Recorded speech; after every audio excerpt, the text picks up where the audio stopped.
प्रयत्न पाहिजे असतात. खरं तर हे यांना नका विचारू जास्त, आता हे आउटडेटेड झालेले लोक आहेत. युतीवर महायुती सभा होणार नाही हा? आता तुला नियोजन काय केलं आधी शेजारची आणि अमित ठाकरे ते बघावं लागेल.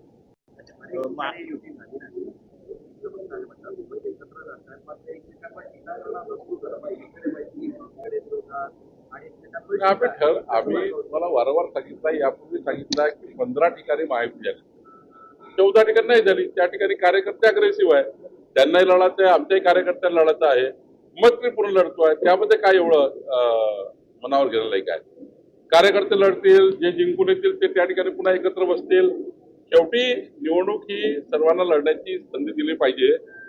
त्या ठिकाणी युतीचा प्रयत्न आम्ही केला, नाही झाली. त्या ठिकाणी आता मैत्रीपूर्ण लढू आणि मैत्रीपूर्ण लढल्यानंतर पुन्हा एकदा चर्चा करू. आदित्यनाथ यांची राज्यभरामध्ये सभा घेणार स्टार प्रचारक किती ठिकाणी राज्यामध्ये अजून पूर्ण कार्यक्रम आला नाही. पूर्ण कार्यक्रम आला की कळू. आंबेडकर असं म्हणतात की प्रणिती शिंदे या भाजपात गेल्या जमा आहेत आणि त्या भाजपातच काम करतात आणि इलेक्शन झाल्यानंतर त्या भाजपमध्ये प्रणिती शिंदे कोणी म्हटलं? त्यात आमदार असं आहे की प्रणिती शिंदेजींनी आतापर्यंत कुठेही भाजपमध्ये संपर्क केला नाही, कुठल्याही संपर्कात नाही. कुणाच्याही व्यक्तिमत्वाबद्दल असं विधान करून त्यांच्या पॉलिटिकल कॅरियरला डॅमेज करण्याचा कुठलाही प्रयत्न कोणी करू नये. प्रणिती शिंदेजी यांनी कधीही भाजपच्या कुठल्याही नेत्याशी संपर्क केला नाही. नारायण राणे जे आहेत त्यांच्या निलंबनाची मागणी सातत्यानं वाढते. त्यांच्या त्या विधानसभा अध्यक्ष विधानसभेच्या ते जर आता नियमाप्रमाणे जे व्हायचं ते होईल, पण कायद्याने सर्व आम्ही बांधील आहोत.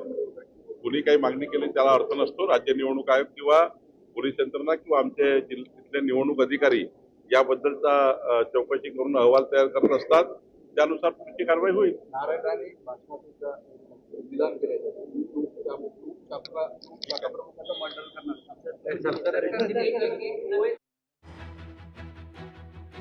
राणे यांच्या प्रश्नावर मात्र या ठिकाणी चंद्रशेखर बावनकुळे यांनी उत्तर देणं टाळलेलं आहे.